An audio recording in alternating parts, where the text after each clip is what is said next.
오늘 항상 내 앞에 모시며라는 제목으로 함께 말씀의 은혜를 나누겠습니다.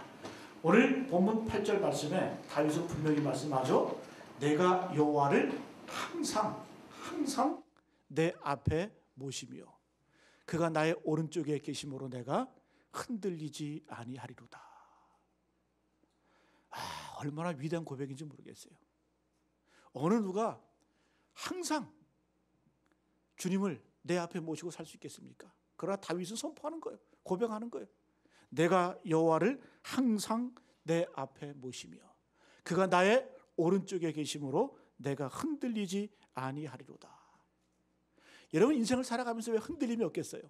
흔들리는 세상 속에서 우리는 살고 있습니다. 여러분, 세상의 모든 것들은 고정되어 있지 않고 흔들립니다. 흔들려요. 때로는 자연도 그렇죠. 지진이나 태풍이나 여러 가지 자연적인 조건에 의해서 흔들립니다. 또 때로는 우리 인생 삶의 기반도 흔들립니다. 건강도 흔들리고 가정도 흔들리고 사업도 흔들릴 때가 있습니다. 늘 우리의 마음도 요동치는 것이, 흔들리는 것이 바로 우리의 마음입니다. 그런데 그 흔들림이 나쁜 것만은 아니에요. 시에도 있잖아요. 꽃은 흔들리며 꽃이 핀다. 열매도 흔들리면서 열매를 맺는다. 비바람 맞아가면서 흔들려가면서 바람에 흔들려가면서 피는 것이 바로 꽃이고 그리고 열매라는 거죠. 여러분, 하나님께서는 우리를 크게 쓰시기 위해 때로는 흔드시는 경우가 있습니다. 일부러 하나님께서 우리를 흔드세요. 왜?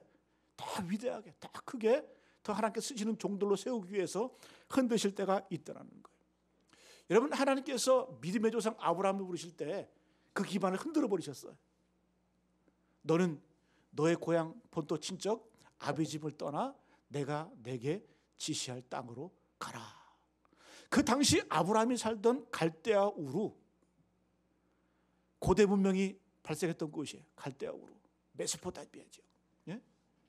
비옥한 땅이에요. 비옥한 땅. 그런데 하나님께서는 그 안정됐던 그 아브라함을 흔들어 버리시는 거예요. 너는 고향을 떠나라, 친척을 떠나라, 아비 집을 떠나 내가 내게 지시할 땅으로 가라. 왜? 떠나지 않으면 믿음의 조상이 될 수 없기 때문에 떠나라는 거예요. 흔들어 버리시는 거예요. 여러분, 모세도 마찬가지죠. 모세도 그런 태어날 때부터 흔들렸어요. 바로 왕이 학살을 하잖아요. 이스라엘 전체가 흔들어 버립니다. 누구 때문에? 바로 그 모세 때문에 이스라엘 전체가 흔들려 버리는 거예요. 흔들립니다. 또 이 모세 부모가 이 모세를 살리기 위해서 어떻게 해요? 그 방울진을 만들어서 나일강에 띄워버리잖아요. 그죠?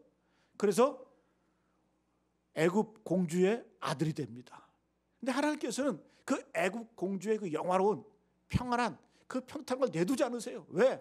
하나님께서는 작정하셨잖아요. 모세를 하나님이 쓰시는 일꾼으로 세우기 위해 작정하셨기 때문에 가만두지 않는 거예요. 어떻게 해요? 그를 흔들어 버립니다. 살인하게 만드셔요. 광야로 보내버립니다. 광야에서 40년 동안 그야말로 연단의 과정을 거칩니다. 훈련의 과정을 거칩니다. 무명의 삶을 보냅니다. 그리고 어떻게 40년 뒤에 하나님께서 모세를 부르셔서 위대한 지도자로 쓰였다는 거예요. 흔들어 버리시는 거예요. 여러분, 초대교회 당시 예수님 부활성천을 하시고 초대교회가 얼마나 부흥성장했는지 예루살렘이 하나님을 찬양을 하고 예수님을 모시고 이렇게 합니다. 수많은 사람들이 하루에 막 5,000명씩 3,000명씩 막 회개하고 돌아오는 거예요. 그런데 그때부터 교회가 안주하기 시작하는 거예요. 머물러 있기를 원하는 거예요. 하나님 가만두지 않으세요. 그 예루살렘 교회를 흩어버리시는데 어떤 방법으로? 기원전 AD 70년경에 로마의 디도자 티투스 장군이 이끄는 사망 군대가 이 예루살렘을 초토화시켜버립니다. 그때 예루살렘이 멸망할 뿐만 아니라 이스라엘 백성들, 특별히 기독교인들이 다 흩어져 버려요. 세계 만방으로. 그걸 뭐라 그래요? 디아스포라. 흩어져 버려요. 여러분, 그 당시에 고통이고 핍박인 것 같았지만은 하나님의 경륜과 섭리의 과정 가운데 보게 되니까 그것이 뭐다? 전 세계로 하나님의 복음, 하나님의 말씀이 전파되는 그런 역사가 나타났다는 거예요. 여러분, 로마가 그 위대한 제국 로마 제국이 기독교를 국교로 공인합니다. 전 로마 제국이 하나님을 믿고 하나님을 찬양을 했어요. 하나님 가만두지 않으셨어요. 그걸 깨트려버리십니다. 게르만 민족, 유럽의 야만 민족을 통해서 로마를 멸망시키고 불태워버리셔요.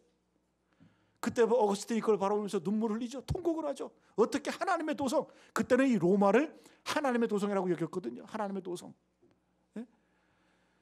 하나님 무슨 일입니까? 어찌된 일입니까? 그러나 하나님께서는 그 로마를 깨트리시고 어떻게 하나님의 복음이 전 유럽에 퍼질 수 있는 그러한 역사를 이루어 가셨다라는 거예요. 그래서 여러분, 하나님께서는 어찌 보면 우리의 삶 속에서 역사 가운데 안주하고 평안하고 주저앉아 있을 때 하나님께서 그것을 흔들어 버리세요. 가만두지 않으세요. 그런데요, 그게 복이라는 거예요. 그게 복이라는 거예요. 그런 흔들림을 통해서 꽃이 피고 열매를 맺고 찬란한 문명을 이뤄가게 되는 줄로 믿습니다. 여러분, 예수님께서 죽으실 때에, 십자가에 달려 죽으실 때에 어떤 현상이 일어났습니까? 마태복음 27장에 보게 되면 바위가 터지고 지진이 일어나고 죽은 자가 일어나고 그런 역사가 나타납니다. 그걸 통해서 어떻게 해요? 부활의 꽃이 피게 되었다는 거죠. 그래서 여러분, 이 땅을 살아가면서 흔들리지 않는 것, 여러분, 그것은 좋은 게 아니에요. 흔들리면서 꽃이 피고 흔들리면서 열매를 맺게 되는 줄로 믿습니다. 여러분, 오늘 다윗은 선포하잖아요. 내가 여호와를 항상 내 앞에 모시며 그가 나의 오른쪽에 계심으로 내가 흔들리지 아니하리로다. 이 말은 뭐냐? 내가 전혀 흔들림이 없다 이 뜻이 아니라 흔들리지만 흔들리지 않는다. 흔들리며 흔들리지 않는다. 이 말이라는 거예요. 이 말. 우리가 찬양했잖아요. 내 평생에 가는 길 순탄하여 잔잔한 바다 같지만 때로는 어떻게 큰 풍랑이 일어서 요동치는 내 삶의 요동이 있고 흔들림이 있잖아요. 그러나 우리의 마음은 어떻게? 평안해요. 내 영혼 평안해. 왜? 주 예수께서 우리의 대장 되시니. 여러분, 다윗이 오늘 이 말씀 내가 흔들리지 아니하리로다, 이 말은 뭐냐?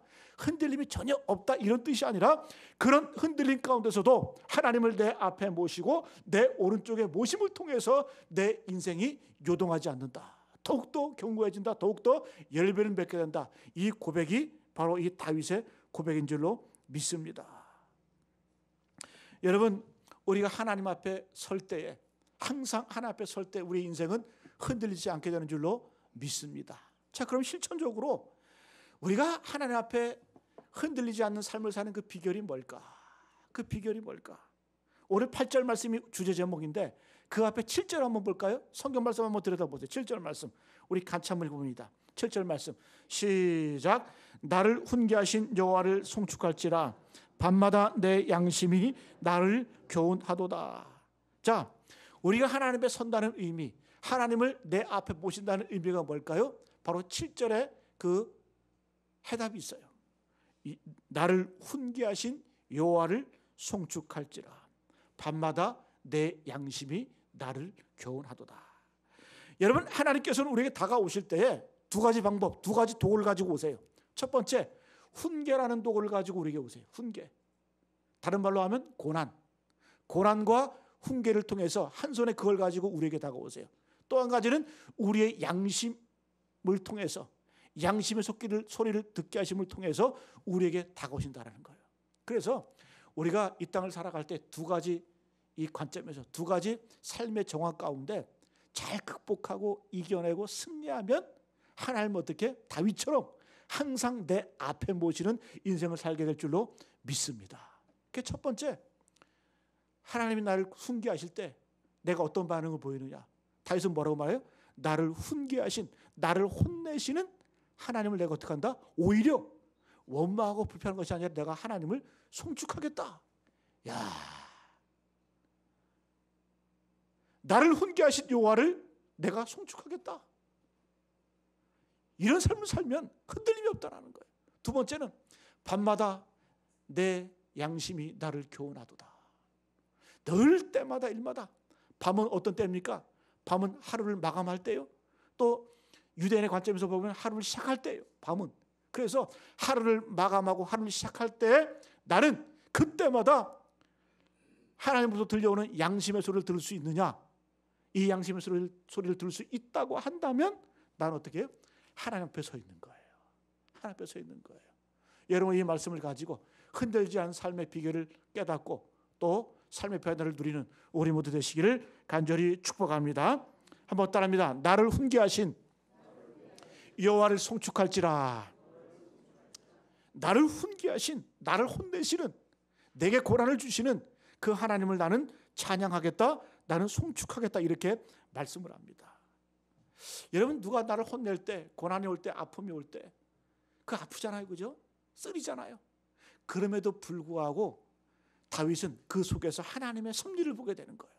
이 고난은, 이 아픔은, 이 상처는 그냥 지나가는 것이 아니다. 이 고난과 아픔을 통해서 하나님께서 나를 만들어 가신다, 이 고백이 있는 거예요. 그래서 마지막 11절에 보게 되면 다윗이 뭐라 그래요? 주께서 생명의 길을 내게 보이시리니. 이 고난 가운데서도, 아픔 가운데서 주님께서는 내게 뭘 보여주신다? 생명의 길을 내게 보여주신다. 그래서 주의 앞에는 충만한 기쁨이 있고 주의 오른쪽에는 영원한 즐거움이 있나이다. 이걸 믿고 신뢰하니까 고난이 와도, 아픔이 와도, 상처가 와도, 환난이 와도 하나님을 찬양하는 거예요. 찬송하는 거예요. 여러분 이 믿음 소유하시기를 간절히 축복합니다. 그래서 여러분 우리가 다윗을, 우리가 사무엘 상하를 쭉 읽어보면 다윗의 일생이 나오고 시편을 보게 되면 거의 절반이 다윗의 고백이에요. 그래서 우리가 다윗의 그 신앙의 고백을 쉽게 읽고 넘어갈 수 있을 것 같아요. 그렇지가 않아요. 다윗의 그 신앙은 만만한 신앙, 우리가 함부로 평가할 수 있는 그런 신앙이 아니에요. 왜? 그는 하나님이 훈계하실 때, 하나님이 혼내실 때, 하나님이 징계하실 때, 하나님이 채찍질하실 때조차도 그는 입을 벌려서 주님을 찬양하는 거예요. 왜? 어떤 믿음을 가지고? 주께서 반드시 내게 생명의 길을 보여주실 것이다, 이 믿음 가지고 승리하게 됐다는 거예요. 여러분 예를 들면 다윗이 또 범죄했어요.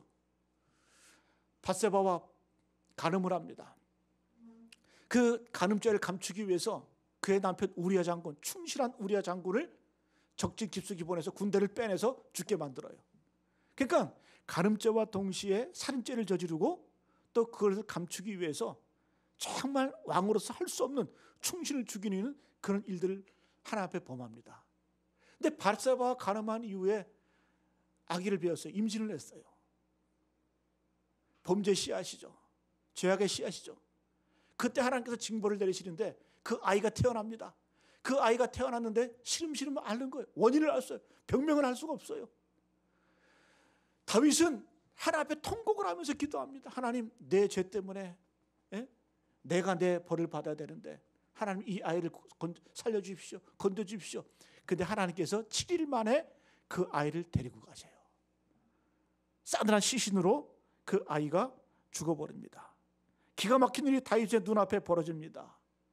그때 여러분 다윗이 이 아이가 아플 때는 땅에 엎드려 눈물 흘리며 통곡하며 기도했지만 그 아이가 죽은 다음에, 그 아이를 잃어버린 다음에 다윗이 한 행동을 한번 제가 읽어드릴까요? 사무엘하 12장 20절 말씀. 다윗이 땅에서 일어나 몸을 씻고 기름을 바르고 의복을 갈아입고 여호와의 전에 들어가서 경배하고 왕궁으로 돌아와 명령하여 음식을 그 앞에 차리게 하고 먹은지라. 오히려 더 절망하고 더 무너져야 되는데 오히려 어떻게 해요?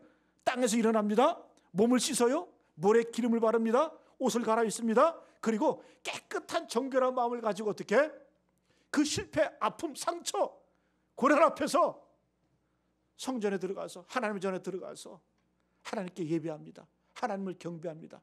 그리고 왕궁으로 돌아와요. 왕궁으로 돌아와서 명령을 해서 음식을 내려와라, 갖고 와라. 그래서 음식을 먹습니다. 여러분 이해가 가요? 자식이 죽었는데 고난 앞에서, 하나님의 훈계 앞에서 하나님을 찬양하고 하나님을 송축하고 이걸 할 수 있겠어요? 우리 같으면? 여러분 쉽지 않다라는 거예요. 그래서 우리가 다윗의 믿음을 쉽게 보면 안 돼요. 왜? 다윗은 이런 슬픔, 아픔 가운데서도 뭘 보는 거예요? 주께서 생명의 길을 내게 보이시리니. 주께서 생명의 길을 내게 보이시리니. 여러분 이 정도 믿음 되니까 이 다윗의 후손을 통해서 예수 그리스도가 나오는 거예요. 예수님이 등장하는 거예요.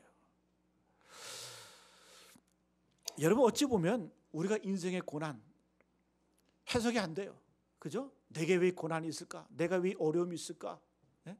잘 해석도 안 되고 우리가 고난이 다가올 때 때로 하나님을 원망하고 하나님을 이렇게 우리가 하나님께 이렇게 통곡하고 하나님께 우리의 마음을 아랠 때에 이해가 되지 않기 때문에 그죠? 그럼 이 고난을 우리가 어떻게 해야 될까? 성경은 우리가 고난이 오는 이유를 세 가지로 요약을 합니다. 베드로전서 2장 19절 이하 말씀 보게 되면 우리가 고난이 오는 이유를 세 가지로 다 설명을 하지 않지만 세 가지로 간략하게 요약을 하는데, 첫 번째는 부당하게 고난을 받아도 하나님을 생각함으로 슬픔을 참으며 이는 아름다우나. 자, 첫 번째 고난. 우리에게 내가 아무 잘못도 없어. 실수도 안 했어. 죄를 지은 것도 없어. 그럼에도 불구하고 우리 인생 가운데는 부당하게 오는 고난이 있다는 거예요. 그렇지 않아요? 내가 잘못한 것도 없는데 내가 덤태기를 써. 예? 때로는 아무 실수 없는 차가 달려가지고 교통사고를 당해. 이거 어떻게 해석할까요? 성경은 뭐라고 말하냐? 내가 잘못한 것이 없어도 부당하게 당하는 고난이 있다. 이때는 어떻게 되냐? 하나님을 생각함으로 슬픔을 참으면 아름다운 일이 벌어진다. 이렇게 말씀하고 있어요. 두 번째 고난이 오는 이유. 죄가 있어 매를 맞고 참으면 무슨 칭찬이 있으리요. 내가 죄를 져서 당하는 고난이 있다는 거예요. 이거는 칭찬도 없어요. 이런 칭찬은. 왜? 내가 죄 져서 봉변하는 게 그게 뭔 칭찬이 있겠어요. 예? 세 번째는 그러나 선을 행함으로 고난을 받고 참으면 이는 하나님 앞에서 아름다우니라. 이 고난을 뭐라 그래요? 자발적인 고난이라 그래요. 누가 시켰어요? 시키지 않았어. 근데 내가 선을 행하기 위해서 고난을 자처해. 여러분, 나라가 민족의 주권을 잃어버렸어요. 나라의 독립을 위해서 누가 시켰습니까? 우리 조상들 재산 다 버리고 가족들 버리고 만주로 가서 독립운동을 하고. 예? 누가 시켰어요? 이건 자발적인 거라. 전쟁이 일어났을 때 나라를 지키기 위해서, 민족을 지키기 위해서 총을 들고 나가 싸웁니다. 누가 시켰어요? 외난이 있을 때 스스로 자원해서 의벽이 됩니다. 누가 시켰습니까? 이런 고난 어떤 고난이란 말이에요? 자발적인 고난. 내가 자처해서 당하는 고난이에요. 선을 행함으로 당하는 고난이라고 말합니다. 성경은 뭐라고 말해요? 이는 하나님 앞에서 아름다운 일이다. 그래서 우리가 고난 당할 바에야 부당한 고난도 있고 죄 때문에 당하는 고난도 있고 또 때로는 선을 행함으로 당하는 고난이 있어요. 이왕 고난 당할 바에야 어떤 고난이 유익해요? 선을 행함으로 당하는 고난. 우리가 고난 앞에 이런 걸 던져야 돼요. 내 자신을. 그래 하나님께서 아름답게 여기신다는 거예요. 여러분, 오늘 이 다윗이 여호와를 항상 내 앞에 모시며 그가 나의 오른쪽에 계심으로 내가 흔들리지 아니하리로다. 그 비결이 뭐래요? 나를 훈계하신 여호와를 송축할지어다. 송축하겠다. 여러분, 하나님을 우리가 고난 앞에서 송축하는, 찬양하는 그 비결이 뭘까요? 바로 이거예요. 고난이 올 때 때로는 부당한 고난이 내게 온다 할지라도, 또 솔직히 죄 때문에 당하는 고난이 있다 할지라도, 또 내가 선을 행함으로 당하는 고난이 있다 할지라도 참고 견디고 인내하는 그 모습이 어떻게? 그 모습이 하나님께 찬양이 되는 줄로 믿습니다. 그래서 여러분, 고난에 대해서 어떻게 반응하느냐에 따라서 그 믿음이 결정이 되는 거예요. 그 믿음이 결정되는 거예요.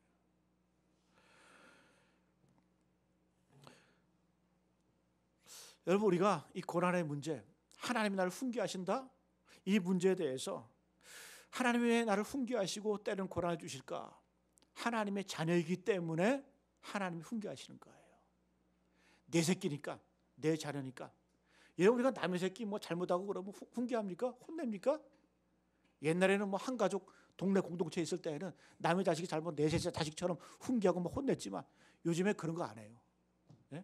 괜히 막 남의 자식 혼냈다가 집안 싸움 나고 막 그러잖아. 어른 싸움 되잖아. 하나님께서 왜 고난을 주시고 흔들리게 만드시고 훈계하실까? 자녀이기 때문에 사랑하시기 때문에 연단하고 훈련시키기 위해서 이런 훈계를 해주시는 하는 거예요. 여러분, 히브리서 12장 6절 말씀 이렇게 말씀합니다. 주께서 그 사랑하시는 자를 징계하시고. 사랑하기 때문에 징계한다라는 거예요. 격기로 나갈 때, 바른 길로 가지 않을 때 하나님께서는 돌이켜서 바른 길로 돌아오게 만드신다라는 겁니다. 그러니까 다윗은 이걸 깨달은 거예요. 하나님께서 훈계하실 때, 내가 다른 길로 가고 있었구나, 내가 헛된 길로 가고 있었구나, 하나님께서 나를 사랑하시기 때문에 나를 훈계하시는구나 라고 깨닫고 어떻게 바른 길로 가게 되었다는 거예요. 하나님 나를 사랑하시는구나. 여러분, 히브리서 12장 7절 말씀 이렇게 말씀합니다. 어찌 아버지가 징계하지 않는 아들이 있으리요. 자식이라고 한다면 아버지는 반드시 훈계하고 징계한다라는 겁니다. 왜? 사랑하시기 때문에. 다윗은 이걸 깨달은 거예요. 하나님으로부터 오는 고난, 이유 없는 고난, 그런 내가 선을 행했음에도 당하는 고난이 다윗을 경험했거든요. 그때마다 다윗이 깨달은 게 뭐예요?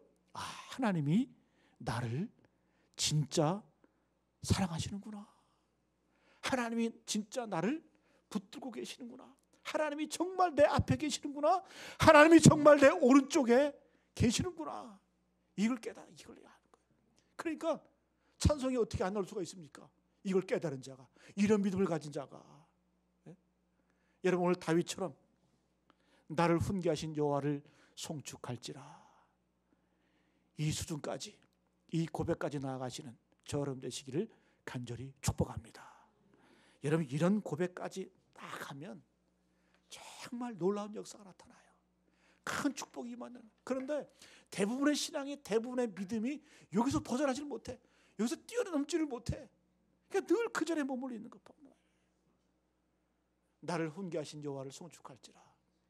두 번째, 한번 따라합니다. 밤마다 내 양심이 나를 교훈하도다. 7절에 보니까 나를 훈계하신 여호와를 송축할지라 이렇게 말씀한 다음에 다윗은 밤마다 내 양심이 나를 교훈하도다.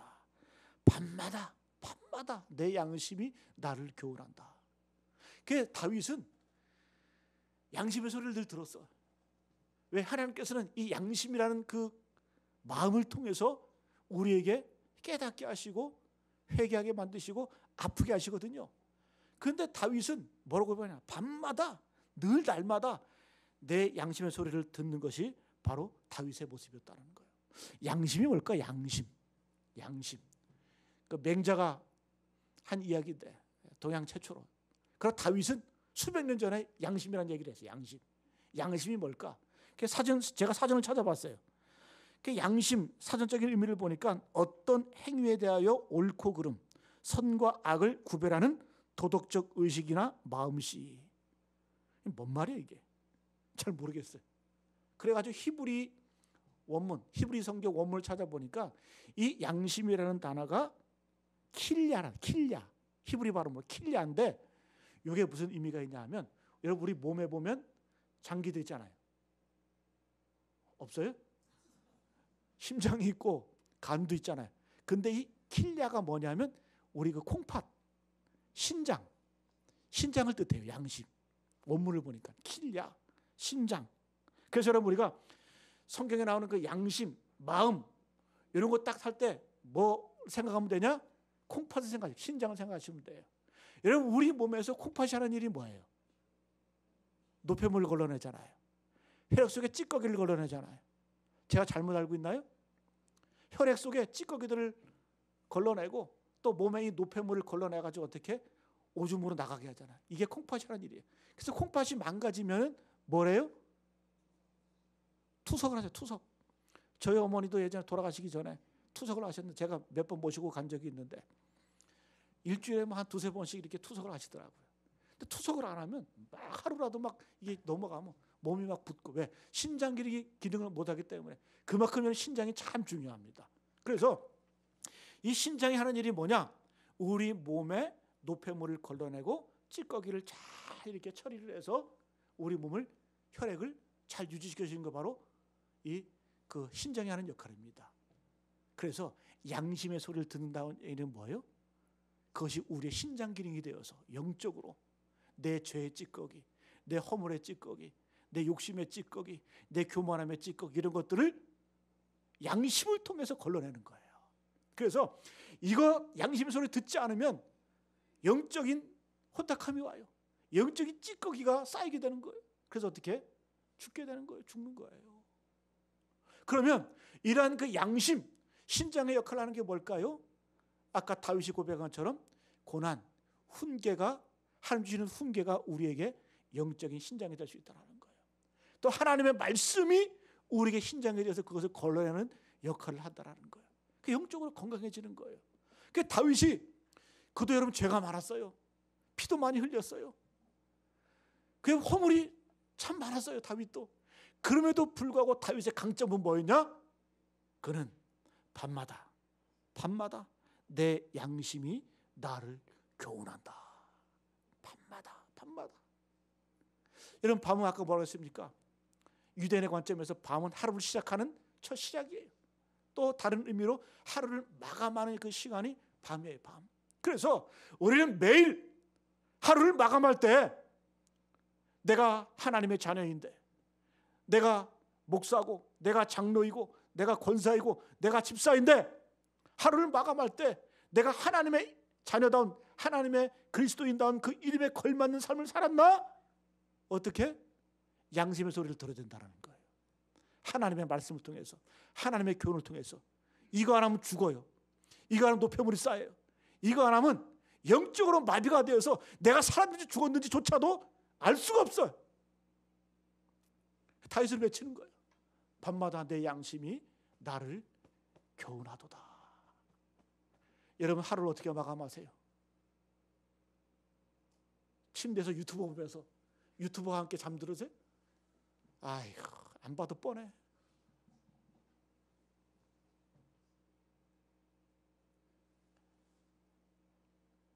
TV 보다가 졸다가 소파에서 자다가 새벽에 깨서 침실로 가세요? 여러분, 아침에 뭐 하세요? 하루 시작할 때 겨우 시간 맞춰 일어나서 씻고 직장 가고 사업장 가시고 일하기 바쁘세요? 아침에 일어나서 하는 일이, 아이고, 이놈의 세상, 에?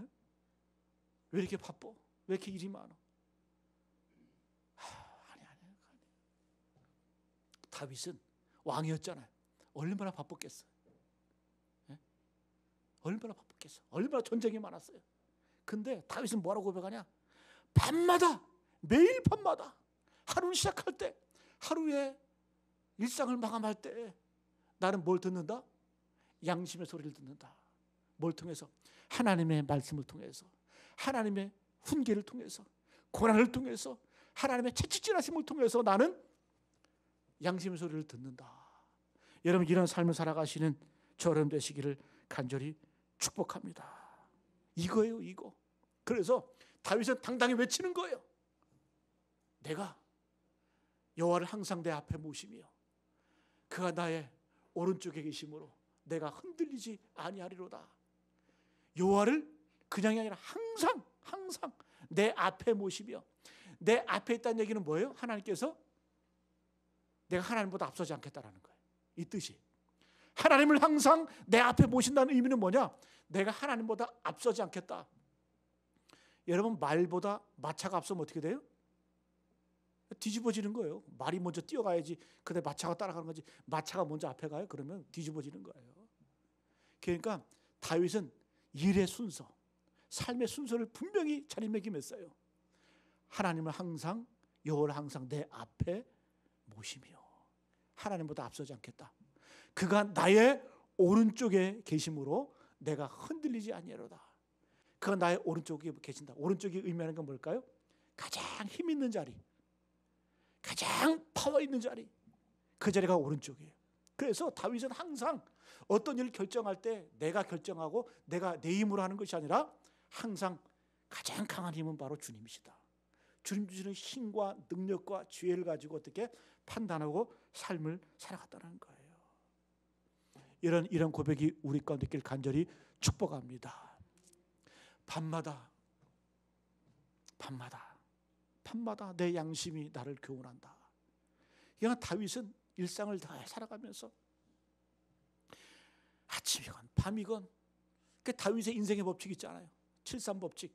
하루 7번 주님 찬양하고 하루 3번 기도한다. 예? 이렇게 살아가니까 얼마나 여러분 하나님께서 그를 사랑하시고, 사도행전에 보게 되면 후손들이 인정하잖아요. 다윗은 그의 마음에 합한 자다. 하나님의 마음에 합한 사람이었다. 하나님의 마음에 꼭 드는 사람이었다. 여러분, 우리가 밤에도 노래할 수 있어야 돼요. 욥, 인간 가운데 가장 큰 고난을 받은 사람이 욥 아닙니까? 근데 욥이 밤에 노래한대. 욥도 밤에 노래한대.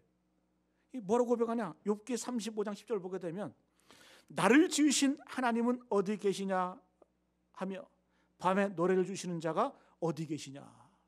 그 욥이 환난 가운데 막 헤매면서 앞도 보이고 않지 않고 뒤도 보이지 않고 어디를 봐도 보이지 않는 그 고난 앞에서 부르짖는 거예요. 노래하는 거예요. 노래했다 그래요. 욥이 하나님은 어디 계시냐, 하나님은 어디 계시냐, 이렇게 노래했다는 거죠. 이 말은 뭡니까? 하나님은 이미 신뢰하고 노래하는 거예요. 여러분, 밤인 뭘 상징합니까? 우리 인생의 마지막을 상징하는 거예요. 끝을 상징하는 거예요. 우리가 예전에 어렸을 때 놀다가도 날이 어둑어둑해져 밤이 되면 집으로 돌아가야 돼요. 누굴 찾아서? 부모를 찾아서, 고향을 찾아서, 집을 찾아서. 여러분, 우리 인생에 밤이 올 거예요. 어떤 분은 20년 뒤에, 30년 뒤에 우리 인생의 죽음, 밤이 찾아올 텐데 그때 우리는 찬양하면서 가야 돼요. 노래하면서 가야 돼요. 하나님이 어디 계시냐. 그 하나님을 찾아서 향해 가는 것이 바로 우리 인생의 마지막이고 우리 인생의 본질이고 본향인 줄로 믿습니다. 그 밤에 노래할 수 있다는 거예요. 왜? 다윗처럼 주께서 그 생명의 길을 내게 보이시리니. 또 2절에 보니까 주 밖에는 나의 복이 없다 하였나이다. 여러분, 우리가 평탄할 때, 잘 나갈 때, 낮과 같이 형통할 때 그때 하나님 찬양할 수 있어요. 하나님 노래할 수 있어요. 낮에 노래할 수 있어요. 그걸 누가 못합니까? 물론 그것도 안 하는 사람도 있지만, 그러나 진짜 노래는 언제 나온다고요? 밤에 나오는 거예요. 밤에 터져나는 거예요. 우리 10년 가운데 이 밤에 부를 수 있는 노래가 있다는 거예요. 그때 진짜 사랑의 고백이 나오는 거예요. 진짜 노래가 나오는 거예요. 오늘 시편 16편 말씀이 왜 중요하냐면, 오늘 시편 16편 말씀을 저는 묵상하다 보니까 다른 다윗의 시편을 보게 되면 원망도 있어요. 불평도 있어요. 하소연하는 것도 있어. 그런데 16편은 1절부터 11절까지 다 쭉 보게 되면 원망이 없어. 다 신뢰예요. 압도적인 신뢰를 가지고 절망을 이겨내는 거예요. 압도적인 믿음을 가지고 다윗에게 다가오는 고난과 역경과 환난을 헤쳐나가는 거예요. 그래서 저는 시편 16편을 묵상하면서 늘 다윗의 시편의 패턴이 그렇거든요. 인생의 험난한 고통 앞에서 원망하고, 또 그리고 심지어 저주까지 하고, 그래서 마지막에 그 믿음으로 하나님을 찬양하는, 그것이 바로 이 다윗 시편의 구조인데, 오늘 말씀 보게 되니까, 시편을 보게 되니까 원망이 없어, 불평이 없어요. 그러면서 늘 하나님을 신뢰하고 압도적인 그러한 능력을 가지고 이겨내는 그러한 우리는 모습을 보게 됩니다. 여러분, 2절 보게 되니까 이렇게 말씀하잖아요. 주 밖에는 나의 복이 없나이다. 이거는 진짜 사랑의 고백이에요. 진짜 사랑의 고백이에요. 네? 시편 23편에도 여호와는 나의 목자시니 내게 부족함이 없으리로다. 여호와가 나의 목자인 것만으로도 나는 부족함이 없습니다. 이거 사랑 고백 아니에요? 이거 진짜 고백 아니에요? 다른 거 다 없어도 돼.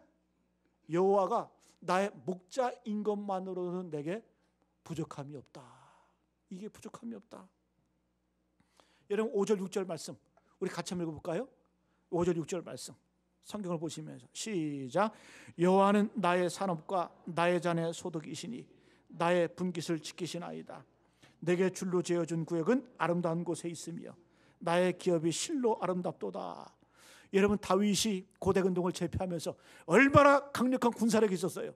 얼마나 많은 힘이 있었어요. 그러나 여호와만이 나의 사람이시다. 여호와만이 나의 잔의 소득이시다. 여호와만이 나의 분깃을 지키시는 분이시다. 이렇게 말씀하는 거예요. 그러면서 하는 고백이 내게 줄로 재어준 구역은 아름다운 곳에 있으며, 하나님이 내게 세워진 그 경계 아름답다라는 거예요. 근데 다윗의 그 경계가 아름다웠어요? 맨날 전쟁이고 맨날 자식들도 아버지 죽이려고 달려들고 비빌이 나는 그런 혈투가 있었고 고난이 있었고 아픔이 있었고 도망가는 게 있었고 광야 생활이 있었고, 근데 다윗은 끊임없이 여호와께서 내게 줄로 지어준 거는 아름답대.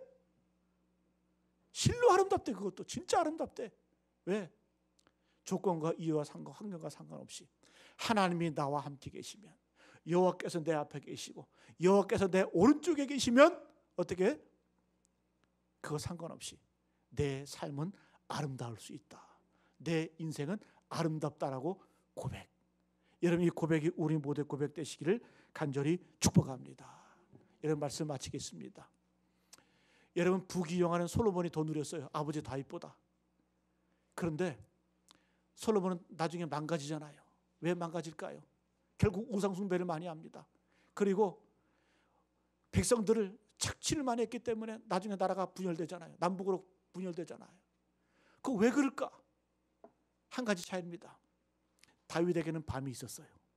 처절한 밤이 있었어요. 그 밤 때문에 하나님을 온전히 붙들게 되었어요. 끝까지 붙들게 되었어요. 그러나 솔로몬에게는 환난 대낮만 있었어요. 밤이 없었어요. 고난이 없었어요. 그 나중에 썩는 거예요. 무너지는 거예요.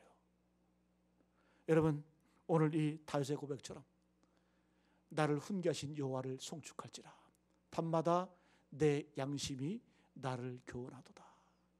여호와를 항상 내 앞에 모시며 그가 내 오른쪽에 계심으로 내가 흔들리지 아니하리로다.